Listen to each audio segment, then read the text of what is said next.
The Journey of Styles by Damien Renwick.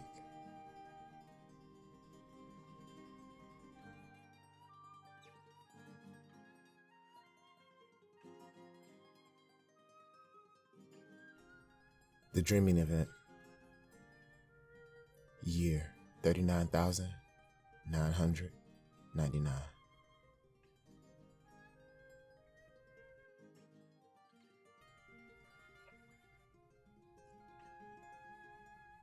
Styles came in for his reading.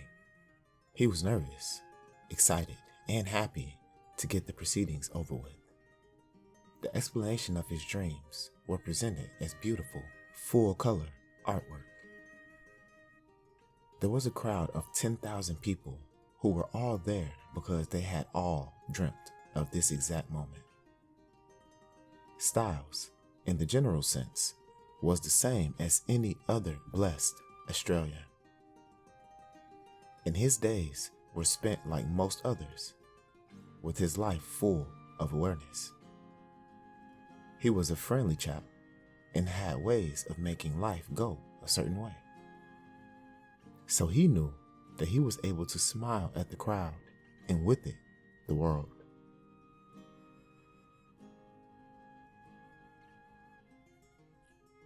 A lot of people in different areas of Titikorpa had been dreaming about a person they had never met. Him, Styles. He looked at the 10,000 images of himself, and he hardly recognized himself in most of them.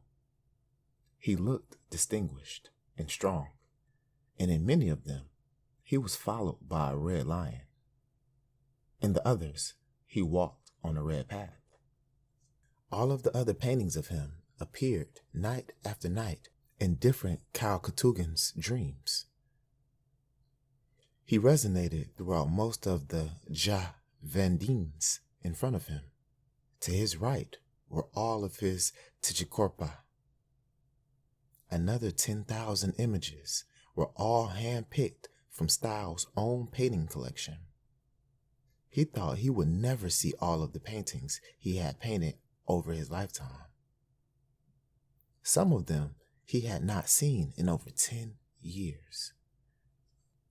His paintings included a lot of hairy-looking men, others with weapons. The hollow cave was so high, the images at the top were hard to see.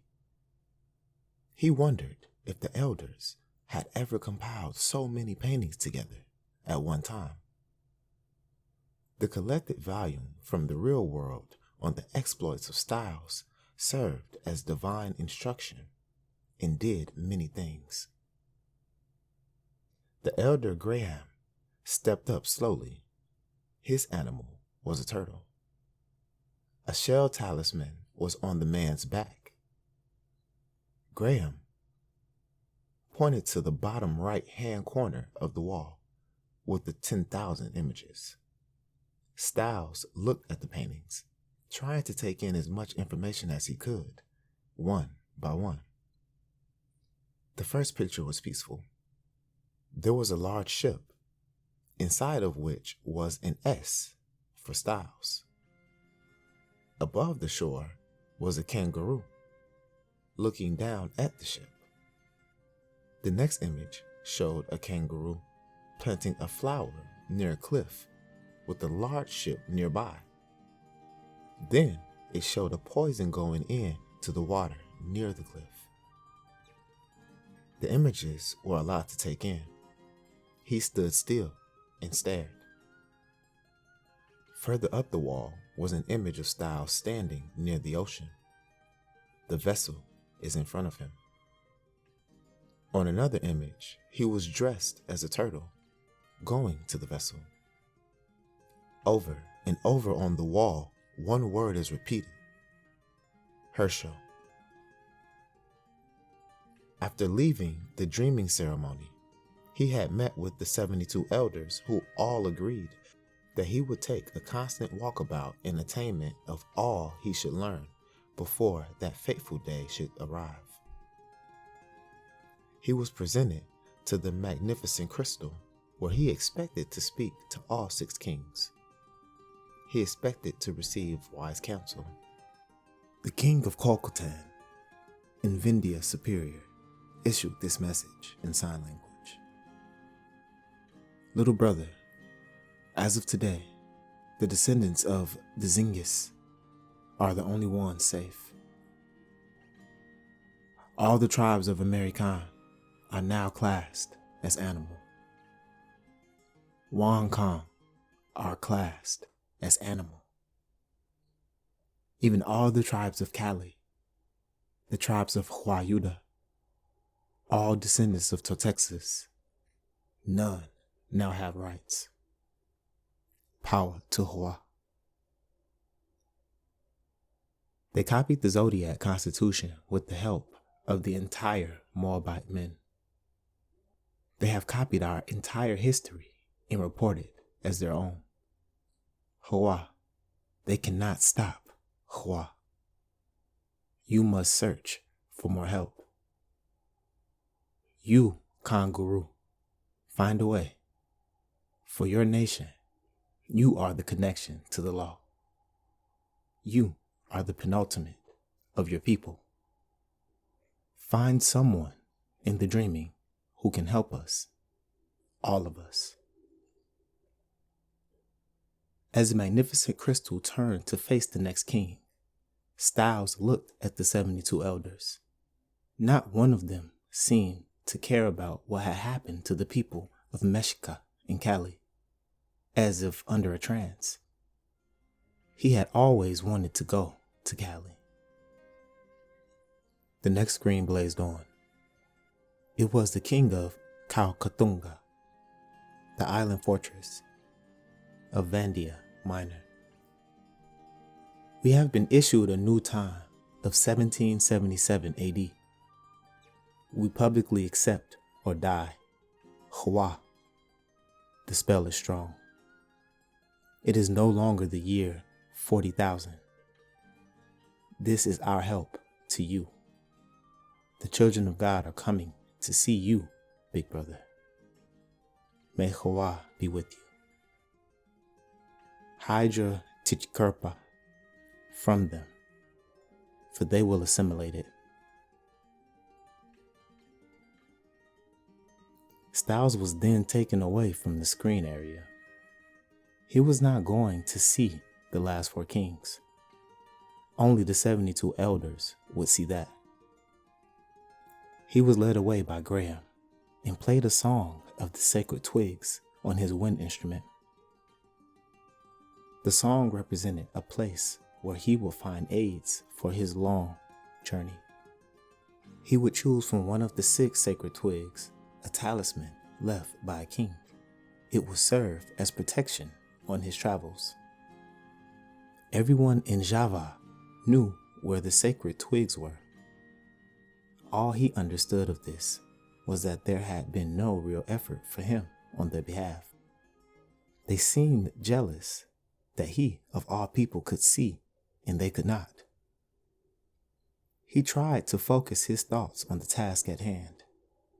There was nothing else to be done but follow the dreaming. An elder called Uka asked if he would speak to some people who really wanted to speak to him. He obliged. He turned to be greeted by 2 women around his age. They both said hello in Kaukatukan Sign Language, as was custom at ceremonies.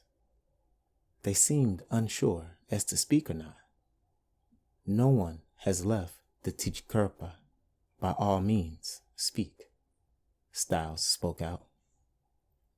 Uka, though a professed elder, had failed to properly introduce the 2. As Styles looked around, he noticed 2 flutes in the hands of the women. There were 32 such flutes in existence. These 2 were 2 of the 32 flute crew of the Peruvian School of Music. For 32,000 years, they had successfully passed flute through the ancient urban areas of Chico Norte. They were the eldest peoples of all of Vandia Superior. Styles spoke out. He had a few moments to say shalom to some people who he had spoken to in Tijikurpa, the dream world, where people communicate. They hugged him, and it felt to him like a family. And he had never felt so safe as he had in the time he had been there. The two people he spoke to were friendly enough. They laughed about how they all had just had deja vu. Then, one by one, they all looked at each other in wonder, screaming, "Tijikurpa!" The first dreamer he met, Bei Renja, gave her best advice. Some people said the kings were the ones on the boats in your paintings who had visited centuries earlier and erected the obelisk in ancient cities. Another, called Shirel, interrupted and said, "No, that was the family of Styles who had done that. In that, people should not speak of things they do not know about." Styles told them that it was possible either way, and it made Beiren Ja smile. That time had been the same. Only then, those that came had left, returning to a colder climate northward. Beiren Ja continued, with Shirel listening. Nowadays, there was still the odd pyramid here or there, but it was the odd boulders all over the country which warped me the most. Styles was genuinely interested and was about to respond when an elder appeared and, laughing, came up behind him. Turning to face him, he said, "The enigmas that were explained by word and nothing else." All fell silent. By the time he left for the walkabout, the couple of dreamers he had befriended convinced him that maybe it was the end of dream time. How it would be the horrible end of the Tijikurpa unless he stopped it.